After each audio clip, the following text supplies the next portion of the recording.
നമസ്കാരം. National broadcasting news India news അപ്ഡേറ്റിലേക്ക് സ്വാഗതം. കെ കുഞ്ഞാലിയുടെ മരണവും ആര്യാടൻ മുഹമ്മദിനെതിരായ കേസും ഒരു വിചാരണയുടെ കഥ. NBN India report. K Kunhali എന്ന രാഷ്ട്രീയ പ്രതിഭ കേരളത്തിലെ നിലമ്പൂർ മണ്ഡലത്തിൽ നിന്നുള്ള ആദ്യത്തെ MLA ആയ കെ കുഞ്ഞാലി ഇന്ത്യൻ വ്യോമസേനയിൽ സേവനം ചെയ്തതോടെയായിരുന്നു ജീവിതം തുടങ്ങുന്നത്. രാജ്യസ്നേഹത്തോടും തൊഴിലാളി നീതിയോടും ചേർന്ന രാഷ്ട്രീയത്തിൽ അദ്ദേഹം പടിയിറങ്ങിയതോടെ സമരവും സേവനവും ചേർന്ന ഒരു നേതാവായി മാറി. 1965 ആദ്യമായി MLA ആയി. പിന്നീട് 1967 വീണ്ടും വിജയിച്ചു. CPM നേതാവായിരുന്ന കുഞ്ഞാലി അതിശയകരമായ ജനപ്രീതി നേടിയിരുന്നു. 1969 സംഭവിച്ച വെടിവെപ്പും മരണവും. 1969 ജൂലൈ 26 ആ അപകട ദിനം.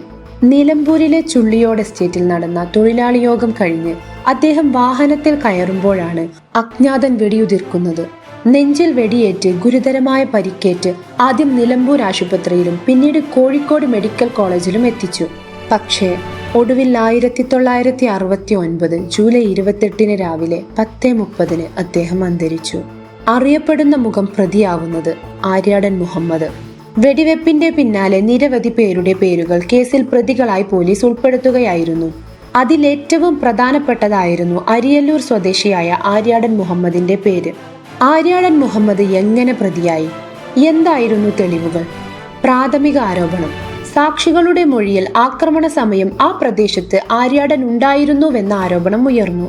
ചിലർ ആരോപിച്ചത് തർക്കങ്ങൾക്കും തൊഴിലാളി വിഷയങ്ങൾക്കുമായി കുഞ്ഞാലിയുമായി ശത്രുതയുണ്ടായിരുന്നുവെന്ന്. സാക്ഷികൾ നൽകിയ മൊഴികൾ: ആദിമ അന്വേഷണത്തിൽ 10-ലധികം പേർ സാക്ഷിമൊഴി നൽകി. പക്ഷേ ഇവയിൽ പലരുടെയും മൊഴികൾ വ്യത്യസ്തമായി മാറുകയും തർക്കാസ്പദമായി വിലയിരുത്തപ്പെടുകയും ചെയ്തു.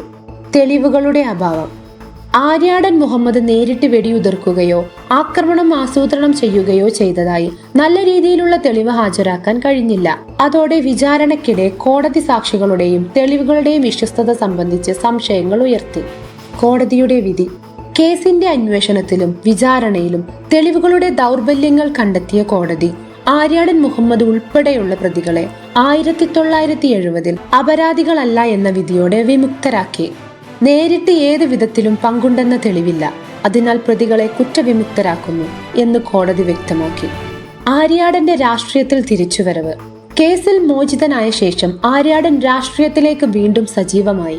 1970 നിലമ്പൂരിൽ നിന്ന് കോൺഗ്രസ് സ്ഥാനാർത്ഥിയായി വിജയിക്കുകയും പിന്നീട് സംസ്ഥാന മന്ത്രിയായി വരെ ഉയരുകയും ചെയ്തു. കെ കുഞ്ഞാലിയുടെ മരണം രാഷ്ട്രീയ പാരമ്പര്യത്തെയും പാർട്ടികളെയും നിലമ്പൂരിലെ കണക്കുകളെയും മാറ്റിയ സംഭവമായിരുന്നു. സാംസ്കാരിക രാഷ്ട്രീയ പ്രതിഫലനം: കുഞ്ഞാലിയുടെ കൊലപാതകം മലപ്പുറം ജില്ലയിൽ എപ്പോഴും ചർച്ചയായ സംഭവമായി തുടരുകയാണ്. BJP, CPM, UDF എന്നിവയ്ക്കിടയിലെ മത്സരവും പക്ഷപാതവും ഇന്നും ആ സംഭവത്തിന്റെ സൂക്ഷ്മ പശ്ചാത്തലങ്ങളിലാണ് നിലനിൽക്കുന്നത്. കൂടുതൽ വാർത്തകൾക്കായി നാഷണൽ ബ്രോഡ്കാസ്റ്റിംഗ് ന്യൂസ് ഇന്ത്യ.